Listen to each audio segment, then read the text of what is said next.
course, my Hey dog. everybody, you are watching School Psych Podcast. We are back for a part 2 episode. Very excited. A while back, about a year ago, we spoke with some graduate students who had gone through their programs and were on the cusp of internship, and we're learning all sorts of new and interesting things. And now we've got some of them back to talk about how that internship has gone, the things that they've learned, what they would maybe do differently, and just some advice from some of you who might be looking for internships soon. So I'm hoping that we'll have some good questions for them, and we'll just check in and see how things are going. So anyways, my name is Rachel, and I'm a school psychologist. I'm working in the state of Maryland. Rebecca? Hi everyone, I'm Rebecca. I'm a school psychologist working in the state of Connecticut. I want to remind everyone how to participate. We really hope to hear from you, especially our intern and early career peeps, and actually even our long-term school psych peeps who have advice and thoughts for all of us. It's so helpful, all of your ideas and motivational pieces of advice. Participate by going on either of the Facebook pages, School Psych, your school psychologist. You can just post to the page, post in messages, or the School Psych podcast page, of course. And also right alongside, if you're watching us now on YouTube Live, right alongside the video is a live chat box where I will be looking for comments, questions, thoughts, ideas. We look forward to hearing from you. Here's Anna. Hi, I'm Anna. I'm a school psych in upstate New York. So we had a little poll going on our Facebook page, our event page, to get advice from all of you out there on what you would tell interns going out into their internship year. And we had a lot of great participation. Thanks to everyone who participated in that.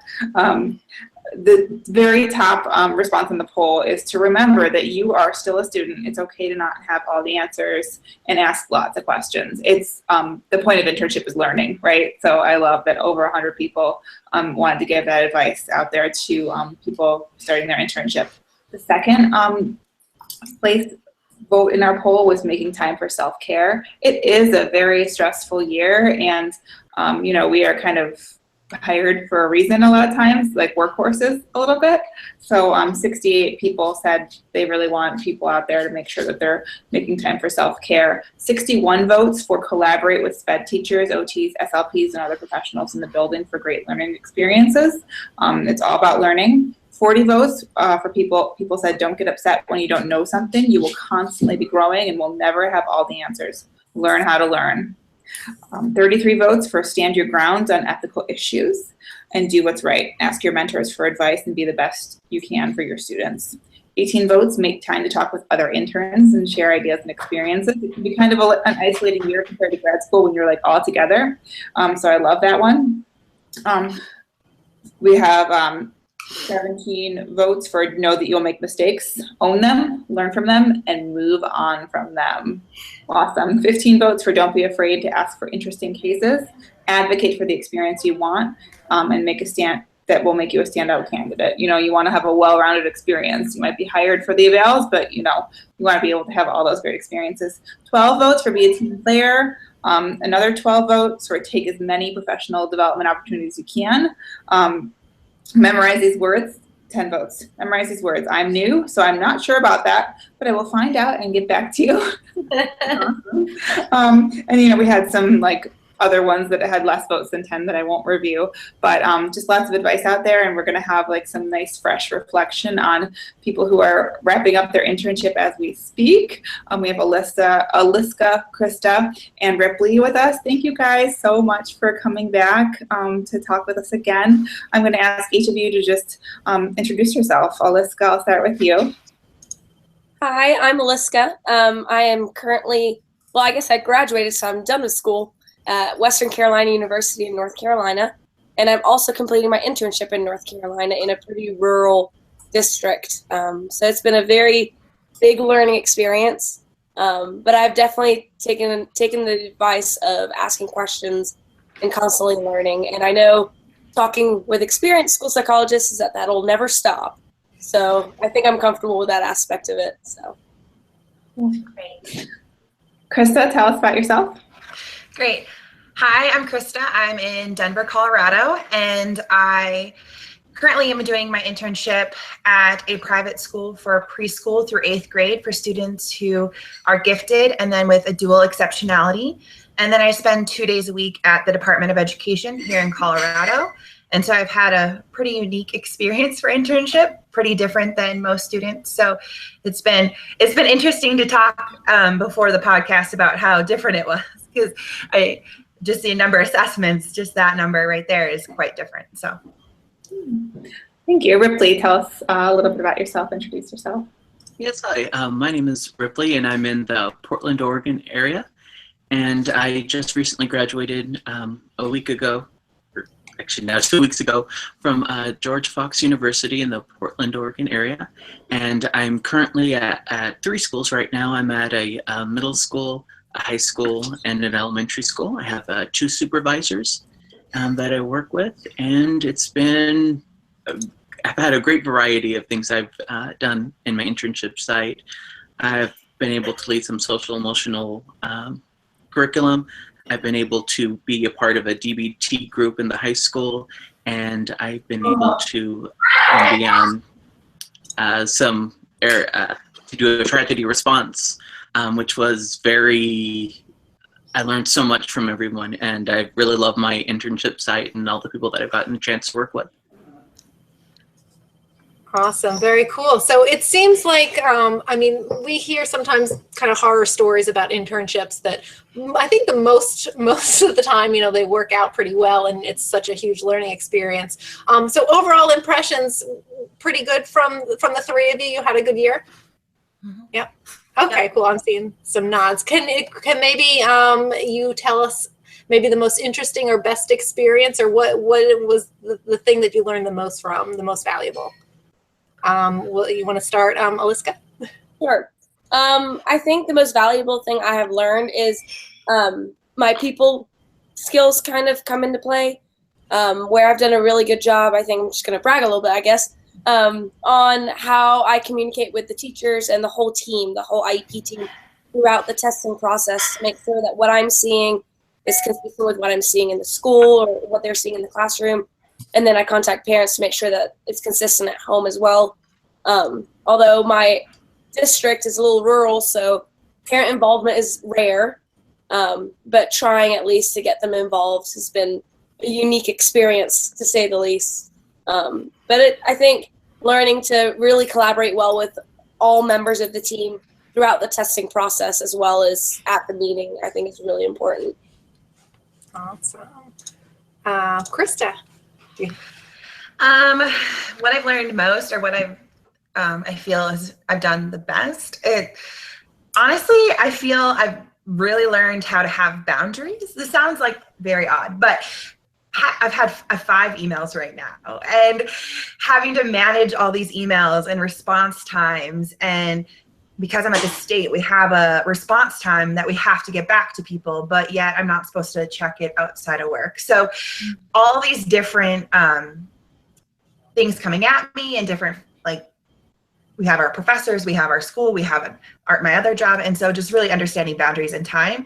But then also working with families who, a lot of families would come to our school because what school 1 didn't work out, and then school B, the student had extreme behavior, so he got expelled, and they're just kind of at a loss of what to do. And so having families really explaining to families, there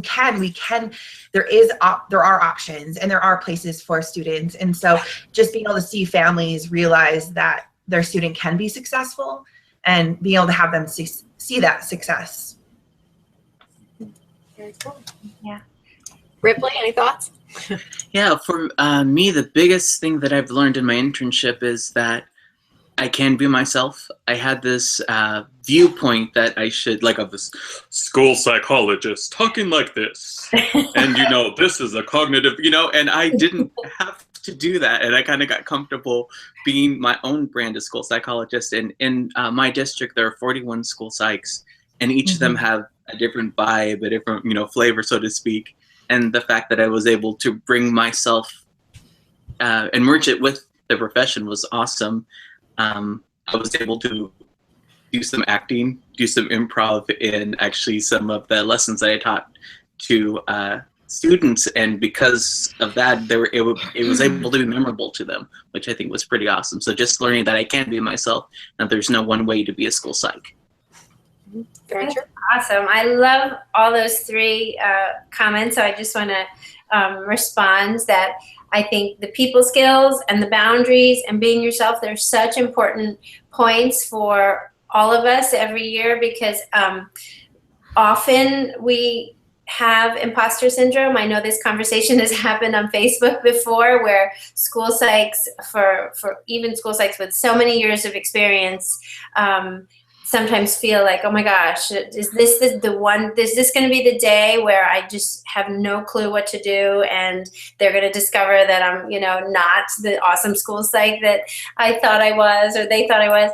And the email thing, recently I saw an article from a business journal that said, stop apologizing for an untimely response. And it was really interesting, because I do that too. And sometimes it's, if I got the email in the morning and I'm responding in the afternoon. And when you think about that, that's so ridiculous. So I like that, having that, being aware, being mindful that we're only human, and we need to prioritize the way we need to prioritize, the way we know will best serve our students and ourselves.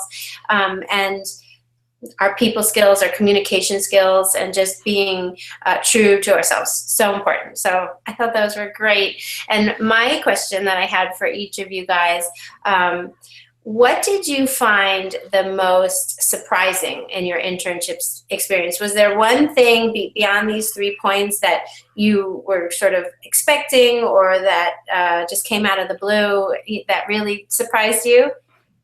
Alyska, we'll start with you. We'll go in the same order. I wouldn't say that I've ever been surprised at anything, because I had the support system within my cohort.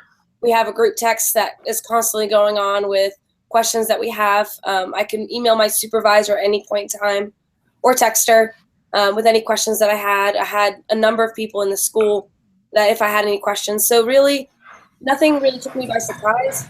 I don't know if that's to commend the graduate school where I attended school with how they prepared me. But I try to stay in the know as best as I can. I read the NASP emails that come in with all the updated information. I follow School Psychology Forum on Facebook and everything. So I think by staying in the know that way, nothing really takes me by surprise. If that makes sense. That's awesome. My surprise is because probably the SES I work with, I've had my credentials questioned, that families just want to see my credentials. They want to see my endorsement for the state, and they want to know my background before I'm allowed to work with their student. And so it's my placement, and then also the SES and the education of a lot of our families are fairly highly educated families. And so they sometimes wouldn't even want me to work with their student because I'm the intern. So that was the most surprising thing to me. Wow, that's interesting. I remember from my internship site, they had a letter went out to all the families that I was going to work with, so that families had the option to say no thanks type of thing. Yeah. But I honestly never been questioned from a credential, so that's interesting. I've heard of other psychs that totally depends on who you're working with type of thing. But I haven't. Interesting. And the most surprising thing for me was kind of how autonomous the role is. Mm-hmm. I've worked in customer service for like 10 years of my life, and so I've always used to somebody else kind of saying how, what I was going to do, and the fact that I had so much that I could plan was amazing. And then also how, even as an intern, some school staff viewed me as the expert. So I was in a meeting, I think it was in November, and I was a vice principal, learning specialist, and a school counselor. And they said, oh, well, that's why you're here. We need an expert. And I kind of did this. I literally thought somebody else came in and like, oh my gosh, that's me. So getting used to that and realizing that a lot of people don't have our knowledge. They might have one portion or another, but not both. And that was, I think, the most surprising thing to me. That's awesome. That's hilarious. Lovely. Okay, what did you guys feel that you were most prepared for, or something that you were well prepared for? Alyska. I think the thing I was most prepared for was assessments. Where we are in North Carolina, I think we're a very test and place kind of state, or at least we're trying to head away from that. But right now, that's where we're at. That's the harsh reality of things. So my schooling was heavily into the assessment world, where first year we had a psychological assessment 1 and 2, where we learned, I said it last year, how many assessments we learned. So I think that broad knowledge really helped me in assessing, and I think that's where I was most comfortable in, and where I was the most prepared for was the assessments, which made the rest of the stuff a little scarier with counseling, which I had some help with, but I think assessments is where I'm at. For sure. Yeah, I can agree with the whole North Carolina test in place thing. I was there for a couple of years, and I think there were some years that I did over 100 evaluations, which looking back, I'm like, whoa. That's a lot. That is a lot. For me, it's definitely the functional behavior assessment process with following with the behavior plan. And then also just RTI and MTSS within schools. Our program really hits that hard because in Colorado, it is such an emphasis. When you go into school, you're expected to be the expert in RTI and MTSS. So we learn a lot about it. And so that's probably what I felt most comfortable with. And for me, I felt most comfortable with doing the assessments, but then also a huge part of it was the counseling portion. Because our program is actually housed in the same area as mental health counseling. So took a lot of the same classes with mental health counselors, family therapists, etc. So I was able to get that experience. And I think that I was really prepared for that, and that helped me well. That's awesome. We have a viewer who commented that she'll be an intern in the fall, and she's most looking forward. I asked her what she's most looking forward and what maybe she's most slightly nervous about, and she said most looking forward to being a part of the team and using the skills she's been learning over the last few years in her program, and most nervous about holding meetings on her own. So that really resonates with me. I was so nervous about meetings, but I think if you have a good relationship with your supervisor, they give you just enough support before they let you really, really fly. And so I think speaking to those worries and concerns before the meeting can be really helpful. Just that clear communication about here's what if they ask this question, or what should I do in this situation? And I did find that the after every meeting, those nerves did subside.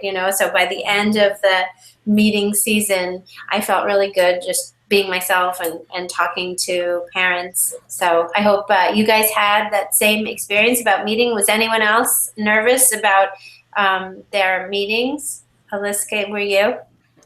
Yes, definitely. My very first meeting was placing a student from DD to ID moderate. So all in all, that's just not an easy thing to do, I think, anytime. Because the parents had no idea that we were going that route. The policy in our district is to send home an IEP 10 days, like a draft IEP 10 days before, which I'm not a fan of because it's a team decision. And sending home a draft IEP kind of finalizes it. So generally it's kind of subsides the worries of the parents because they know what's happening. But at the same time, with the socioeconomic status being pretty low in the area that I'm working at, most parents don't read it. So that was interesting because at that same meeting, the mom said that her wishes as a student were to be a doctor. So it's kind of hard navigating that and being able to really explain what we saw and how we can best help her while also keeping it a little realistic at the same time.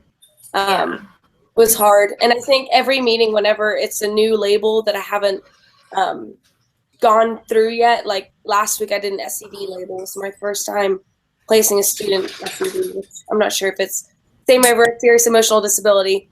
And that's hard too. I think the nerves keep coming up when it's a new area, but I think with more practice and doing it more, I think it'll be better. But every kid is different, so there's different nerves depending on what parents you deal with, if you know how involved they are, how knowledgeable they are. If they bring an advocate, that's a whole new set of nerves. So Yeah. it just depends on the case. You know, and I think though, I totally agree that there's new sets of nerves for each new situation that you're in. And then eventually you kind of, once you've done the ID placement, enough times, it kind of subsides. But it's always good to keep in mind, I have to remind myself sometimes that although I'm doing like what seems like my 15th LD placement for the day, and I just go through the motions, sometimes I need to take a step back and be like, hey, this is a big deal for this family, and it's like I try not to get into that just automaticity of doing what I'm doing because it is brand new to the people on the other side of the table. Yeah. So I've got a question too, kind of related to what we were talking about, supervision. So how are you guys supervised both on site as far as, the psych that you're working under? How is that worked out? And then also with your contact with your university and coursework and stuff like that. Let's go the opposite. Let's pick on Riplie first. Riplie. Yay, being picked on. Awesome. So supervision, I had 2 supervisors, and it was kind of the first, they're going to model, like, for example, how to do assessments, how to run the meetings. After a couple times of doing that, then I took over a little bit more with them being, for example, in the meeting room with me, until eventually now the point where I'm doing kind of everything on my own. And what they do is they just kind of sign off on the reports that I do. In regards to university supervision, my supervisor came to visit one of my sites back in the winter, and then just recently back in April. And yeah, I think I have a lot of good supervision. Right now I'm at a site on my own for a day and a half, and I'm able to email them or text them or call them and ask for some help if I do need any. That's great. Yeah. Did anyone feel as though they had to seek other support beyond the university supervisors or the supervisor at your placement? I know that was something that it really helped me to, and this was probably my comment in the poll, it really helped me to collaborate with just other professionals in the building. The special ed teachers were so helpful in brainstorming ideas, activities, everything really. They were really helpful. The speech language pathologist, there was an OT that was in the building sometime, and those people were really helpful to me in terms of, supervision or collaboration. Did anyone else feel like that they benefited from reaching out for help beyond supervisors? For me, it was mainly our OT. So we have a lot of students with self-regulation and sensory and autism. And so I didn't have that much experience with sensory or autism. And so I worked with her a lot as developing plans, developing behavior plans, and then also working with students. So we would work together with a group of students versus working on different things different ways. So we had a common language and a common approach. That's great. Yeah, I would say that the people in the building itself of where the students are at are the people that I go to first, because they know the students that I'm talking about.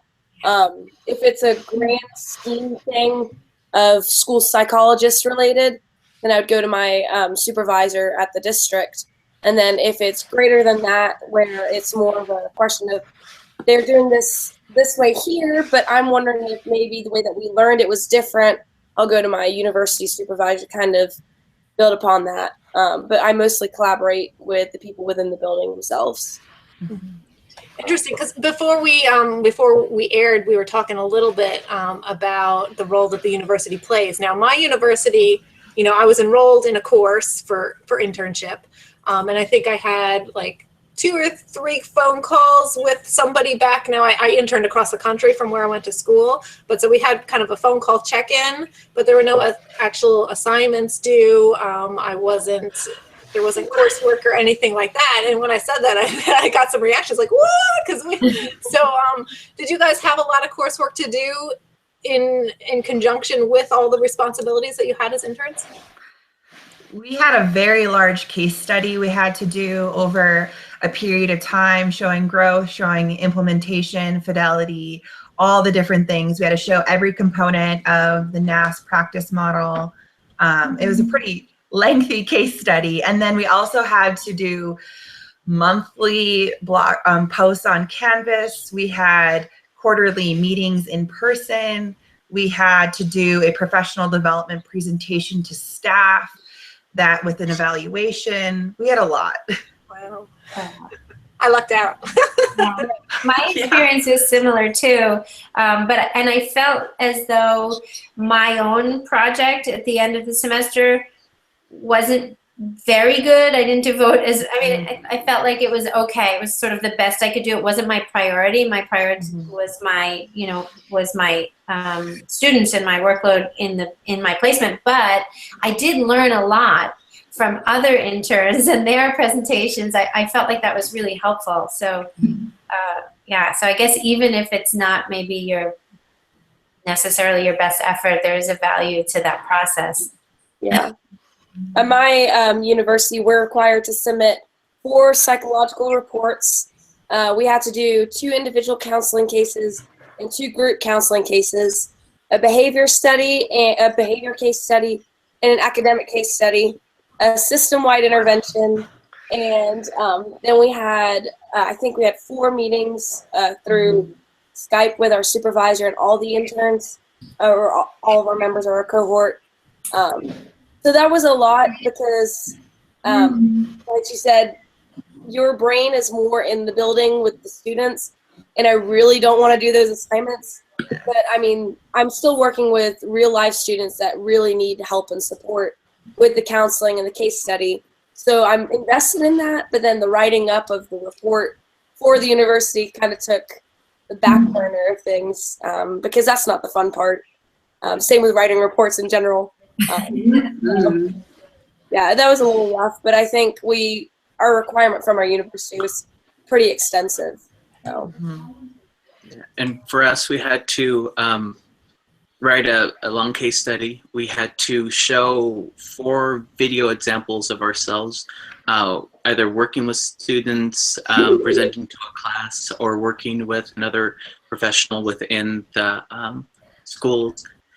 We also had to submit a portfolio for the Teacher Standards and Practice Commission. Since our program isn't approved through NAS, that's another thing that I'll have to do another portfolio. But basically what happens is we build in examples, kind of almost like the NAS thing, of examples of our work showing that we met each standard. And then we had a current school psych look over it, give feedback on it. They gave feedback also on a theoretical orientation paper that we wrote. And then from there gave feedback on the case study that we wrote too. So we actually did meet every Tuesday night for about 2 hours for the internship class since the start of internship to last month. Wow. We have a great viewer question. As an intern supervisor myself, is there anything that you might want someone like me to know or understand in order to better support current interns in school psych? Good question. I was going to say, though, one thing, at least I think both of my supervisors are really good at, is knowing kind of what my limits are before I did. Because I think as an intern, you're like, oh yeah, I can do everything. I only have to sleep 2 hours. Yeah, perfect. I can do that. You know, they were gonna be like, you know what? I'm gonna do this report. I think you have enough things to do. So just kind of knowing your intern's limits and, you know, seeing when they're kind of getting to their ceiling. I will say that I think that mentality of, oh yes, I've got it covered, like last several years beyond the internship. It was only like a couple years into it that I was like, okay, I don't need to be doing all this stuff all the time. I agree. I think a big thing too is just relaying the message of boundaries of, you know, the job. The way that I was told by our EC director, which was lucky for us, is that do what you can in the hours that you're working. Because if you go above and beyond and work throughout the hours in the night, then it looks like you're able to do it with no problem, and then HR will feel that they don't need to hire any more school psychs for the following year because it looks doable. So I've set the boundary of only working the hours that I'm actually there, and the moment I leave, I don't check my email, or if I do, I just read it, but I don't respond. So I really left everything at work, and I'm enjoying home life at home, which I think has helped with my mental sanity. And I think that's a good message to relay to interns, even if you don't practice it yourself necessarily, because I know it's not easy to do. I got to piggyback on that one. So when I was an intern, I had a newborn baby at home. And so I had to pick her up from daycare, all this stuff. I could not work beyond the hours. You know what I mean? I couldn't, and I didn't.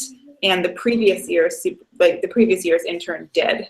So one of the supervisors was counting up how many evals I did and was not pleased with the number of evals I did at the site I was at 1 day a week, because this intern last year was an overachiever and was taking work home. And so what you just said, you're also paving the way for next year's intern so they can work a realistic caseload and have a life and be a parent or do whatever they want to do. So I think that is so important. And I'm going to fast forward to, we're skipping over questions because it relates. So how many evals did you guys do in your internship year? I think I did 40 something.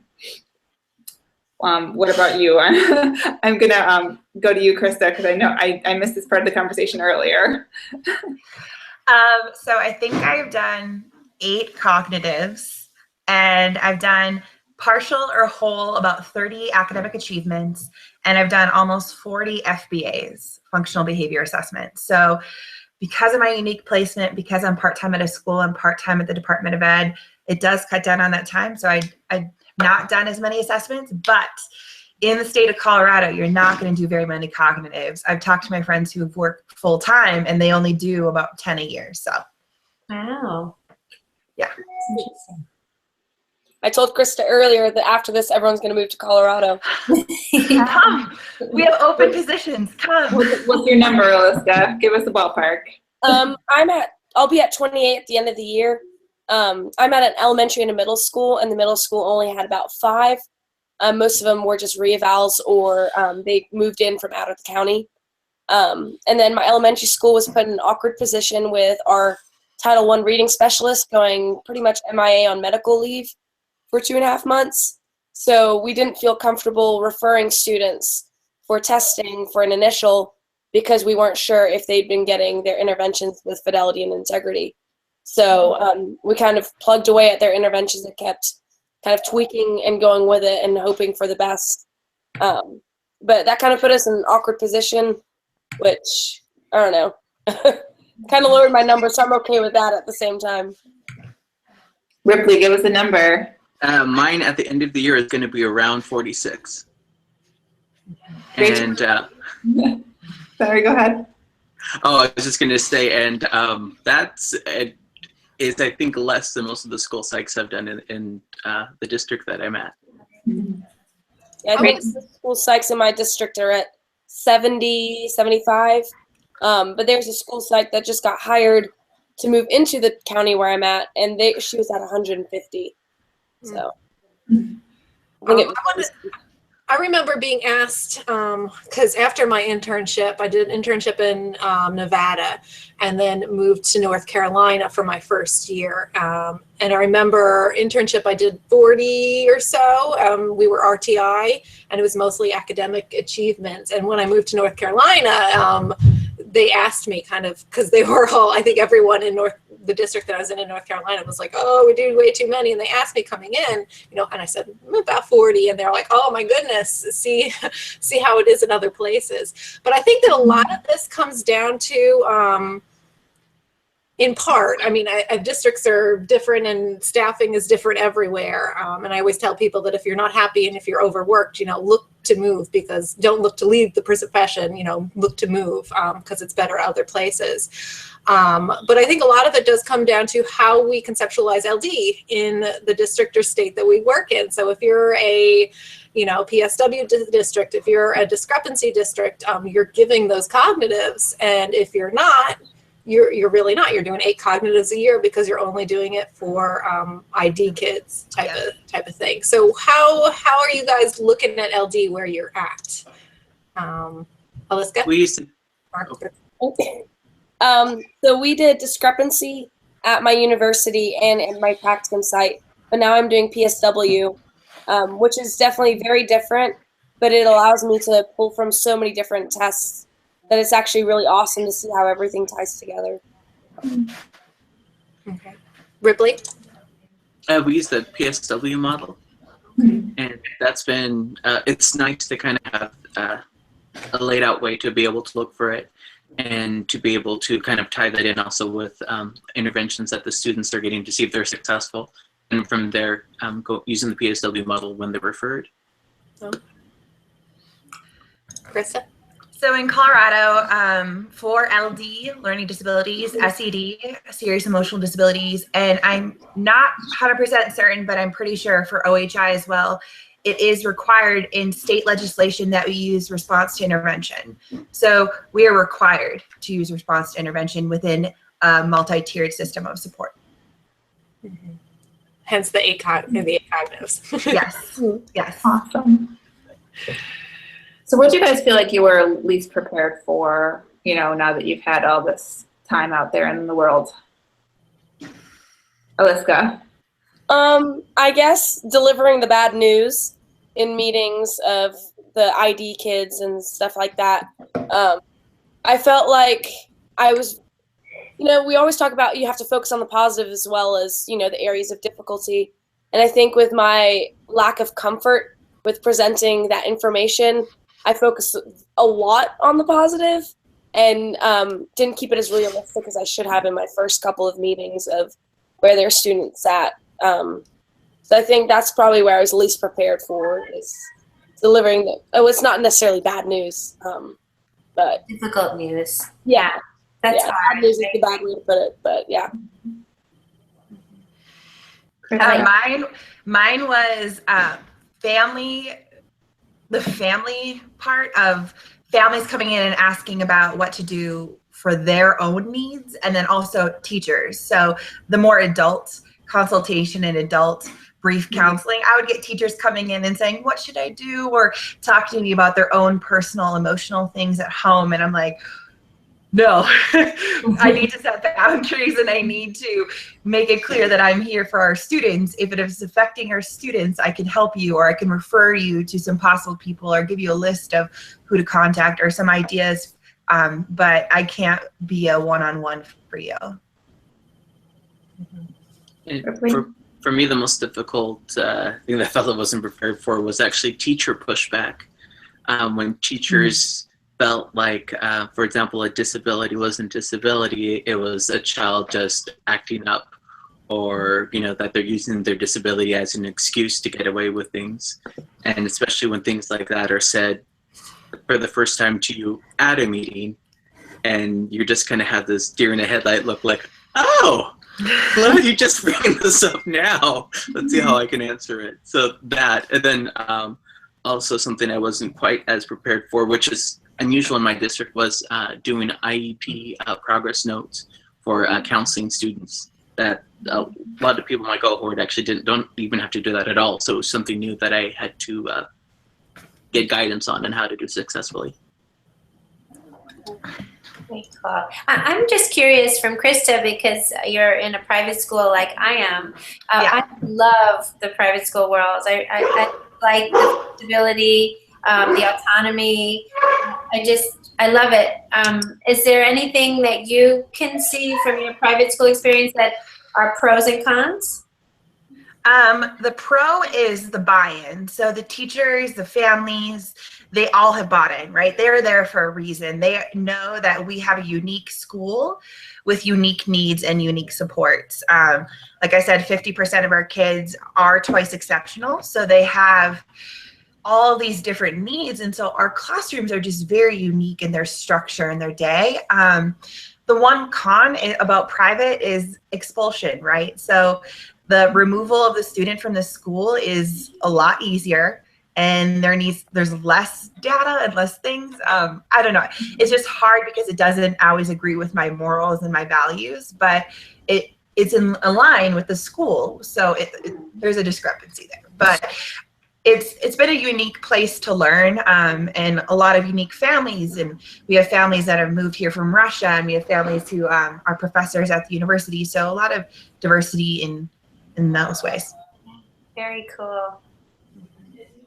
What advice do you guys have for incoming interns? I think the advice that you guys received from the poll was actually really good advice of understanding that you're still a student, ask questions. I've never been made to feel like my question was dumb or anything like that. I think every question is a reasonable question, and to explain where you're coming from if it does feel like it's a dumb question, explain where you're coming from with how you learned it in school and how you're seeing it differently in your internship site, and where does the truth lie, I guess, and asking those questions, and don't take work home. So those are my big things.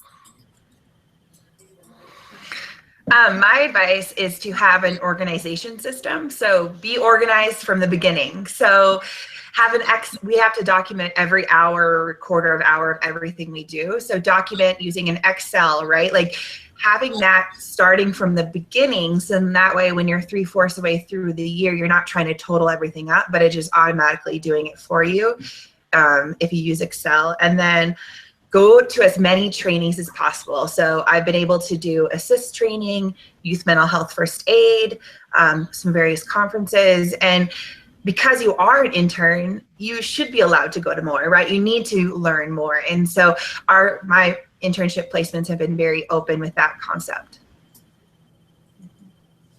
And for me, I think something that's been very helpful is relying on my cohort. And just having that time to be able to vent, share funny stories. At first I was like, oh, we have to meet every Tuesday night. That's so much, but that support that I got from them, I think really helped. And then also prepping your support system outside of grad school and outside of school that things are going to get crazy. If you're living with someone else, letting them know, I'm going to actually need you to do some more of the housework because despite everything that's going on, at of internship, we still have to wash dishes and, do clothes and fold laundry and, deal with, pets or children or, whatnot, unexpected things happen. And also, if you do have questions and you're like, oh, I feel this is going to be a dumb question, have some proposed answers and present them to your supervisors. So, like I have this question, I was going to do an A or B. What do you think? And then I think that puts in a little bit more control because then your supervisor's thinking like, oh, he or she has thought of some options for this situation. That's a great proactive point, and I think it's echoed by our viewer who is also a supervisor of interns. He says, I asked him what he thought were the best qualities of his best interns, and he says, I think those interns who are eager to learn but also willing to ask questions. I don't expect anyone to know everything, and likewise, I don't expect them to do my job, but I hope that they are eager and interested. So that really reflects what Riplie was just saying. I don't mind a little hand-holding for the first few months, but I hope that they become as independent as possible. I always want them to focus on the NASP practice model and gain as much assessment. I think that was what I cut off in my copy paste. But yeah, that really reflects what you guys have all been saying. What I'm wondering too, as we come up on our next question, is that one of the big issues right now facing our field is the school psychologist shortage. And it's really concerning because not as many people are going into programs and not as many people are staying in the field. Do you have any thoughts on, you guys seem really positive and you had good experiences and you're all ready for next year to be early career people. So I'm wondering if you have any thoughts on the shortage and maybe why this is happening or what we could say to people to bring them to this great profession. Alyska, what do you think? I definitely do see a shortage when I look at the websites where the jobs are posted. But at the same time, I'm hopeful. I was a cohort of 3, whereas our next year's cohort is 7, and the current first year is moving to second year, there's 12. So I do see an increase in people applying. And I think that comes with us advocating for our jobs and sharing and spreading the word about what we do. I didn't know about school psychology before I even really looked to apply for the position, and that kind of fell into my lap to attend school for school psychology. So I think just continue advocating, and hopefully that shortage will dwindle, because I know the need will continue to increase. Yeah, good point. What do you think, Krista? Well, here in Colorado, we have a significant shortage. We have over 50 positions open for next school year, and it is dire. These are positions that are open, and most of the people in my cohort already have jobs. And so it's becoming a crisis where we don't have school psychologists to do the work in the schools. And during my time at the Department of Education, they are working to try to fill those shortages, but there's only so much you can do. They're looking into reclassification of clinical psychologists to school psychologists. They're talking about going to talk to undergraduate psych and education programs and trying to get them to look into school psychology and just educate them about the field. But there's only so much you can do when the openings are now. And so I know different districts in the state have gone to New York and have gone to conferences across the nation to try to recruit, because we do have such a shortage here in our area. Yeah. We had some recruitment that actually happened at our education fair in Oregon from places like Alaska, Colorado, Arizona, Utah. Everyone was trying to, lure us in. Yeah. And it's interesting because our shortages aren't just the rural areas; it's also in our urban areas too. So it's it's confusing. I really think it's part of it might even be kind of like the almost like a PR issue, where in undergrad, I've never even heard of school psychology until I was in grad school, and I think letting freshmen, just starting out of college, know about this field, even maybe in high school, like the seniors, letting them know, because it's a great field, and we do need more people, and I think just starting to let them know as soon as possible. One of my counseling students actually asked a little bit about my job, and so I gave him something to ask handout. No, just kidding, but I did kind of summarize a little bit about what I did, because, I'm planting the seeds now. Who knows? Yeah, sure. That could be a part of our high school psychologist jobs of spreading the word and doing more of that work of meeting with groups of students. I'll be working in elementary school and hopefully preschool, so it won't be me. Yeah. Spreading the word here now, if you're a high school psychologist, that might be a cool route to go, because I definitely had no idea about it. And most high school psychologists here in Colorado do SOS, signs of suicide training. They also do a plug for school psychologists. So I know they're trying to do it in high schools, but it's hard to get people to join the field. Yeah, and I think that Riplie, you're onto something when you say it's like a PR problem, because there is burnout in every single field. So when school psychologists express that online and in other places, I think on the one hand it's normal. No matter what your career field is, you're going to experience overwhelm, I think, in this world, in this modern world.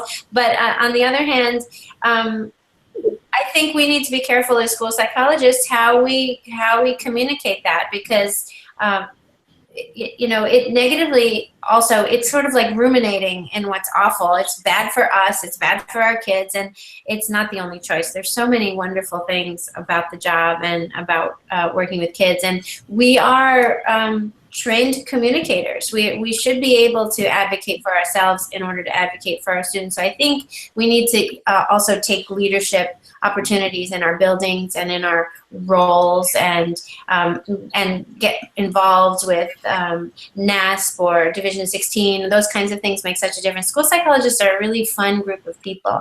I really like hanging out with all of you guys. One thing that I did in one of my schools, and I'm just thinking about it, one of the instructional assistants actually asked what I did, because she was wanting to kind of go through this route, and I've actually had 2 different people. So I think even more just going and talking to the people within the schools too might also be a great help. Mm-hmm. I just wanted to share that. And it's so nice to hear when, before we aired too, I asked you guys if you had jobs lined up, and, all 3 of you are like, oh yeah. So it's nice to hear that, although obviously I'm sad that there's a shortage, but it's good that schools are looking, and, jobs are out there. So if we address some of the stuff that you're talking about, hopefully we'll start to see a difference with that and even it out a little bit more. But it's got to be a relief to have something lined up, right? Yes. Yeah. And that kind of brings it to another question too about pay. Now, some internships are paid internships, some are not.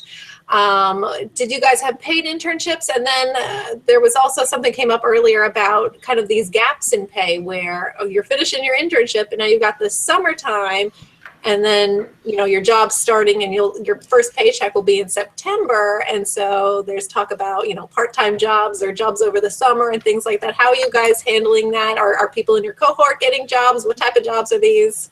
Tell us a little bit. Alyska. I'm not sure what members of my cohort are doing over the summer. I'll be looking for some pretty easy money with childcare jobs or something like that, because that's where our area of expertise is in childcare, I guess, a little bit. So that's kind of where I'm looking at just for the 2 months. But like I expressed, it's hard to find a job just for 2 months, because I'm not going to look at that for long term. So obviously I have a job lined up. So that's a different challenge as well, is finding something that has the flexibility to not need you after 2 months. Yeah. Krista? Knowing this from previous school psychs about this gap, so I paid my rent for 3 months ahead. So I'm already paid through July, which was really smart. But I'm also going to be babysitting, and I do get paid through June. So I only have like a month and a half of a gap. But I know people have done like Lyft and Uber, and people bartend. A lot of people babysit. Pretty much anything and everything I've heard of. So it depends on where you are, mainly. Mm-hmm.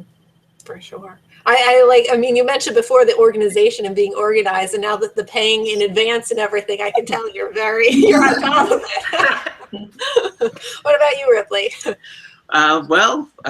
For me, the first time the pay gap was between when I started my internship and ending my job as an instructional assistant, and I actually worked as a kind of like Uber, but it was for cleaning services. So I actually was cleaning houses, and I ended up actually cleaning the house of one of the teachers I ended up working with, which was different. So they saw me in a different context, not cleaning a toilet, but in the conference room.